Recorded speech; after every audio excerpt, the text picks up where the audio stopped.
नमस्कार दोस्तों, आप देख रहे हैं HVS स्टडीज़ और इस वीडियो में आपके लिए 14 जनवरी 2023 का करंट अफेयर लेकर आ गया हूं। साथ में हम स्टैटिक जीके और रिलेटेड करंट अफेयर का रिवीजन करते हुए चलेंगे। अगर आप इस चैनल पर पहली बार आए हो तो चैनल को सब्सक्राइब कर लीजिएगा। वीडियो अच्छी लगे तो वीडियो लाइक करके ज़रूर जाइएगा। लास्ट में आपके लिए क्विज़ रखा है, उस क्विज़ को ज़रूर सॉल्व कीजिएगा। चलिए बात करते हैं लास्ट डे के क्विज़ की। तो लास्ट डे आपसे क्वेश्चन पूछा गया था, Who is the composer of the Golden Globe award winning song NATO NATO for the movie RRR। तो RRR के लिए नाटू नाटू को जो कि एक सॉन्ग है, इसको किसने कंपोज किया है जिसको गोल्डन ग्लोब अवार्ड से सम्मानित किया गया? आंसर है MM कीरावानी। और आप सभी ने आंसर सही दिया था और डिटेल में दिया था। तो आज का पहला क्वेश्चन है, what are the 2 cough syrup banned by WHO। तो WHO ने भारत के 2 कप सिरप को बैन किया है जिसका नाम है एम्ब्रोनॉल सिरप और डॉक 1 मैक्स सिरप। मतलब सी ऑप्शन यहाँ पर बिल्कुल सही था। वाकया क्या हुआ कि उज्बेकिस्तान में 19 बच्चों की भारत के कप सिरप पीने की वजह से मृत्यु हो गई। भारत पर कंप्लेन की गई और साथ साथ WHO दोनों जगह उज्बेकिस्तान ने कंप्लेन की, जिसके बाद WHO ने पाया कि एम्ब्रोनॉल सिरप और डॉक 1 मैक्स सिरप जिसमें जो मीठापन पैदा करने वाला पदार्थ होता है वो ज़्यादा मात्रा में मिलाया गया था। वो क्यों मिलाया जाता है? देखिए, सिरप ना थोड़ी कड़वी होती है, बच्चे उसको आसानी से पी नहीं सकते, इसीलिए उसमें वो मटेरियल मिलाया जाता है, वो मैटर मिलाया जाता है जिससे कि थोड़ा सा मीठा हो जाए। अब उसको ज़्यादा मिला दिया जाएगा तो ज़्यादा दिक्कत हो जाती है और ऐसा ही हुआ है। मैरियन बायोटेक एक भारत बेस्ड ये कंपनी है जो कि इन सिरप्स को बनाती है। उसमें ये जो मीठा करने वाला प्रोडक्ट है ज़्यादा मिला दिया गया, जिसकी वजह से उज्बेकिस्तान में 19 बच्चों की मौत हो गई। और उत्तर प्रदेश बेस्ड ये कंपनी है जिसकी मैन्युफैक्चरर डिपार्टमेंट पर बैन कर दिया गया है, मतलब उसको सस्पेंड कर दिया गया है और भारत में भी अब इसकी जाँच चल रही है। अब WHO की बात हुई है, वर्ल्ड हेल्थ ऑर्गेनाइजेशन की। तो इसको फाउंड किया गया था 1948 में। इसका हेडक्वार्टर जिनेवा स्विट्जरलैंड में है और इसके जो इस समय पर हेड हैं वो इथोपिया के हैं। कौन? आंसर होगा टेड्रोस अधनोम। आगे बात करें तो अभी रिसेंटली में जो भी क्वेश्चन मिसलेनियस बने हैं उनको रिवाइज करते हैं। पहला क्वेश्चन पढ़ लिया। दूसरा, इंटरनेशनल काइट फेस्टिवल को 8 जनवरी को इनॉग्रेट किया गया अहमदाबाद में चीफ मिनिस्टर ऑफ गुजरात के द्वारा, जिनका नाम भूपेंद्र भाई पटेल है। इसको 14 जनवरी तक ऑर्गेनाइज कराया जाएगा गुजरात की अलग अलग सिटीज में। इंडिया जिसने जापान को पीछे छोड़ दिया है और किसमें? ऑटो मार्केट में ग्लोबली। और भारत 3rd पोजीशन पर पहुंच गया, USA और चाइना के बाद है। चाइना पहले पर, USA सेकंड पर, तीसरे पर भारत। और अगला क्वेश्चन है कि भोपाल में all India annual state minister conference on water organise कराई गई। याद रखिएगा, अमृत भारत स्टेशन स्कीम चलाई गई जिसमें स्टेशंस को रीडेवलप्ड करने की एक ड्राइव चलाई जा रही है। पंजाब जिसने 2nd रैंक प्राप्त की है एवरेज मंथली इनकम में एग्रीकल्चरल हाउस होल्ड में। याद रखिएगा, पूरा एक जो एग्रीकल्चर घर है उसने सबसे ज़्यादा इनकम की बात करें तो मेघालय के पास है और दूसरे पर पंजाब है। एवरेज इनकम की बात कर रहे हैं। कॉमर्स एंड इंडस्ट्री मिनिस्टर है इस समय पर पीयूष गोयल, जिनके द्वारा लोकसभा में जन विश्वास बिल पर पेश किया गया। स्टील मिनिस्टर है ज्योतिरादित्य सिंधिया जी, इनके द्वारा कल्याणी फेरेस्टा नाम का एक ब्रांड लॉन्च किया गया है जो कि पहला ग्रीन स्टील ब्रांड है। प्रधानमंत्री नरेंद्र मोदी जी ने 6 वंदे भारत ट्रेन को लॉन्च कर दिया, नागपुर से बिलासपुर चलेगी। वैसे 7th भी लॉन्च हो चुकी है जो कि हावड़ा से न्यू जलपाईगुड़ी चलेगी। इंडिया की पहली कार्बन न्यूट्रल फार्म केरला में इनॉग्रेट किया गया।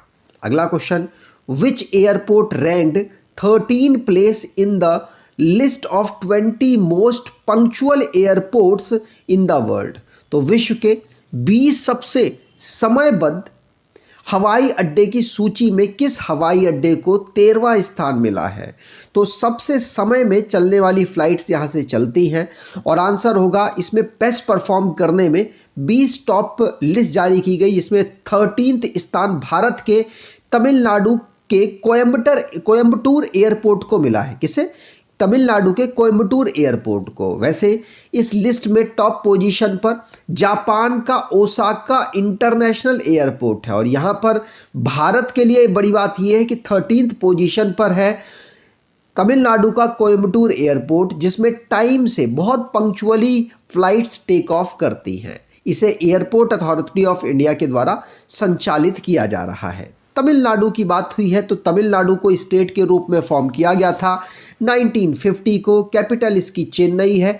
डिस्ट्रिक्ट 38 है। गवर्नर RN रवि है। चीफ मिनिस्टर MK स्टालिन है।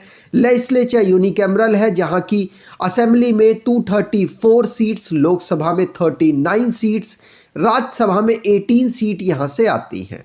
हाई कोर्ट की बात करें तो मद्रास हाई कोर्ट इनका हाई कोर्ट है। Guindy national park, gulf of Mannar marine national park, Indira Gandhi national park, Mudumalai national park, Mukurthi national park यहाँ के नेशनल पार्क हैं। अगर आप अपने SSC GD की जो एग्ज़ाम चल रहा है उसको अगर आप तैयारी कर रहे थे और आपने वहाँ पर देख लिया होगा किस तरीके का स्टैटिक GK आता है, अगर आपका ये एग्ज़ाम थोड़ा सा कम बेहतर हुआ है तो आप इस स्टैटिक GK की ई-बुक को परचेज़ कर सकते हैं। इसमें ऑलमोस्ट सभी टॉपिक कवर किए गए हैं और आपके आने वाला जो भी टारगेट होगा उसमें आपको ये अचीव करने में मदद करेगा। तो डिस्क्रिप्शन बॉक्स में लिंक है, अगर आप इसको परचेज़ करना चाहें तो परचेज़ कर सकते हैं। और यहाँ पर अगर कोई प्रॉब्लम होती है डाउनलोड वगैरह करने में तो ये आपको मेल ID दे रखी है, मेल करिएगा, आपकी प्रॉब्लम को सॉर्ट आउट कर दिया जाएगा। अगला question, in which city will Tata power setup India's first solar plant for housing society? तो टाटा पावर हाउसिंग सोसाइटी के लिए भारत का पहला सोलर प्लांट किस शहर में स्थापित किया गया? तो टाटा के द्वारा पहला सोलर प्लांट स्थापित किया गया है मुंबई में। ध्यान रखिएगा, C ऑप्शन यहाँ पर बिल्कुल सही है। पावर रिन्यूएबल एनर्जी को बहुत तेजी से डेवलप किया जा रहा है भारत में और पहली हाउसिंग सोसाइटी डेवलप की गई है किसके द्वारा? तो मुंबई में विवारिया कंडोमियम के द्वारा इसको, मतलब जो टाटा के अंतर्गत आती है उसके द्वारा इसको डेवलप किया गया है। ध्यान रखेंगे, पूछा जा सकता है। टाटा ने मतलब इसको सब्सिडाइज किया है, पैसा दिया है। Diaspora Tamil day was celebrated on which day? तो प्रवासी तमिल दिवस किस दिन मनाया जाता है?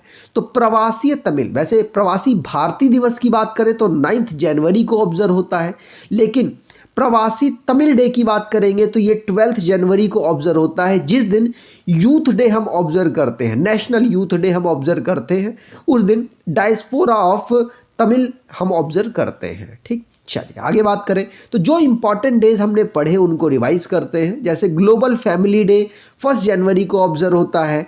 वर्ल्ड ब्रेल डे 4 जनवरी को ऑब्जर्व होता है। 17 नंबर का प्रवासी भारतीय दिवस हमने 9 जनवरी को ऑब्जर्व किया। प्रवासी भारतीय दिवस का कन्वेंशन हम मोदी जी के द्वारा 9 जनवरी को इंदौर मध्य प्रदेश में इनॉग्रेट किया गया। वैसे इसको 8 से लेकर 10 जनवरी तक ऑर्गेनाइज कराया गया। वर्ल्ड हिंदी दिवस 10 जनवरी को ऑब्जर्व हुआ।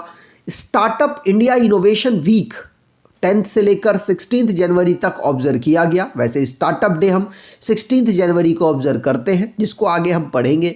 National human trafficking awareness day 11 जनवरी को यूनाइटेड स्टेट के द्वारा ऑब्जर्व किया जाता है।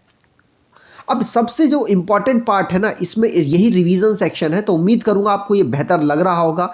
लग रहा है तो आप अपने दोस्तों तक भी इसको पहुंचा सकते हैं। अगला क्वेश्चन, प्रधानमंत्री Narendra Modi ji flag off world longest river cruise Ganga Vilas in which city will be cruise concluded? तो प्रधानमंत्री नरेंद्र मोदी जी ने दुनिया के सबसे लंबे रिवर क्रूज जिसका नाम गंगा विलास है, हरी झंडी दिखाई है। वीडियो कॉन्फ्रेंसिंग के जरिए हरी झंडी दिखाई गई है। और ये किस शहर में इसका समापन होगा? वैसे वाराणसी उत्तर प्रदेश की एक गंगा के किनारे बसी हुई जगह है वाराणसी। वाराणसी से इसको स्टार्ट किया गया और आपको बता दूं इसका समापन होगा डिब्रूगढ़ आसाम में, ध्यान रखिएगा। और ये भारत के 5 स्टेट्स को कवर करेगी, साथ साथ वेस्ट बंगाल माफ़ कीजिएगा, साथ साथ बांग्लादेश पर भी एंट्री करेगी। तो बांग्लादेश से होते हुए सबसे लंबी रिवर क्रूज एक बन के उभरी है, ध्यान रखिएगा, पूछा जा सकता है। प्रधानमंत्री जी के द्वारा इसको वीडियो कॉन्फ्रेंसिंग के माध्यम से हरी झंडी दिखाई गई। आगे बात करें, अगला question, year of enterprises project is a flagship scheme of which Indian state. तो उद्यम का वर्ष परियोजना किस भारतीय राज्य का प्रमुख योजना है? तो ईयर ऑफ एंटरप्राइजेस जो प्रोजेक्ट है ये केरला का सबसे इंपॉर्टेंट प्रोजेक्ट है। इसके अंतर्गत एमएसएमई जो सेक्टर्स हैं उनको सिलेक्ट किया जाएगा और प्रमोट किया जाएगा। कोशिश की जाएगी कि उन सारे एमएसएमई सेक्टर्स को प्रमोट किया जाए जिनकी मांग ज़्यादा है, जिससे कि उनका डेवलपमेंट ज़्यादा हो सके और कम से कम उनको बेनिफिट इतना हो सके कि वो अपने जो micro small and medium enterprises की कैटेगरी में आते हैं उस कैटेगरी से आगे आए और केरला के जो डेवलपमेंट में अहम रोल अदा करें। तो इसीलिए ईयर ऑफ एंटरप्राइजेस प्रोजेक्ट को केरला ने सबसे ऊपर प्रायोरिटी पर रखा है और इसको बेहतर बनाने की कोशिश केरला के द्वारा की जाएगी। केरला के चीफ मिनिस्टर पिनरई विजयन है, यहाँ की कैपिटल त्रिवंतपुरम है। अगला क्वेश्चन जानने से पहले जो भी स्टेट से रिलेटेड करंट अफेयर बने हैं उनको रिवाइज करते हैं। पहला क्वेश्चन पढ़ लिया। दूसरा, डॉक्टर जितेंद्र सिंह जी के द्वारा national genome editing and training centre को मोहाली पंजाब में इनॉग्रेट किया गया। उड़ीसा, जिसको यूनाइटेड नेशन ने वर्ल्ड हैबिटेट अवार्ड 2023 जगह मिशन के लिए दिया है। उत्तराखंड की गवर्नमेंट जिसने रेवेन्यू पटवारी पॉलिसिंग सिस्टम को अबॉलिश कर दिया। तमिलनाडु ने नीलगिरी तहर को कंजर्व करने के लिए एक पूरी स्कीम चलाई है। आंध्र प्रदेश की गवर्नमेंट ने फातिमा शेख के लेसन्स को टेक्स्ट बुक में इंक्लूड किया। देवभूमि द्वारका कॉरिडोर में कृष्ण भगवान जी का सबसे टॉलेस्ट स्टैचू लगेगा और द्वारका सिटी में लगेगा। आपको बता दूं ये गुजरात में पड़ती है। ई संजीवनी इनिशिएटिव एम्स बीबी नगर तेलंगाना से स्टार्ट किया गया और सेंट्रल गवर्नमेंट के द्वारा केरला सबसे ज़्यादा गोल्ड स्मगलिंग करता है। अगला question, singer Lisa Marie Presley who dies recently belong to which country. तो गायिका थी लीसा मैरी पार्सले जिनका हाल ही में निधन हो गया, किस देश से संबंधित थी? न्यूज़ में बहुत ज़्यादा रही इसीलिए इंपॉर्टेंट है। ये यूएसए से बिलोंग करती है। डी ऑप्शन यहाँ पर बिल्कुल सही होगा। तो अमेरिका सिंगर है लीजा मैरी पार्सले, 54 साल की थी, उनका निधन हो गया।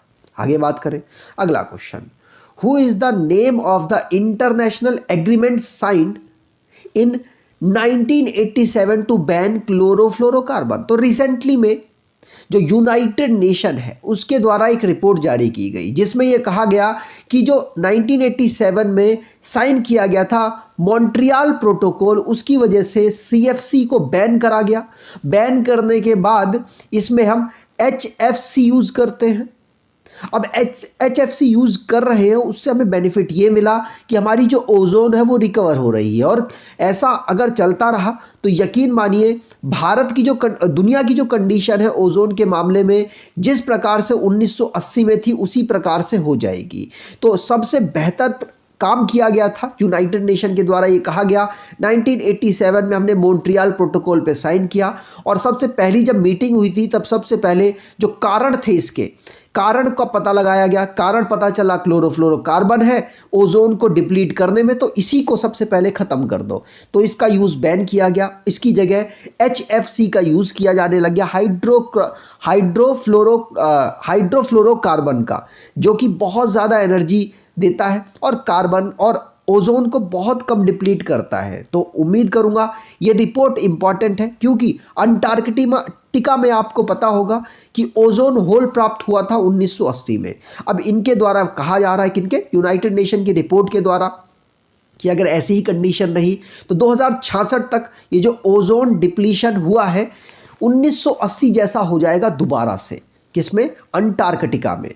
अगले क्वेश्चन की बात करें, what is the name of the short range ballistic missile which was recently test launch by India. तो कम दूरी की बैलिस्टिक मिसाइल का नाम क्या है जिसका हाल ही में भारत द्वारा परीक्षण किया गया?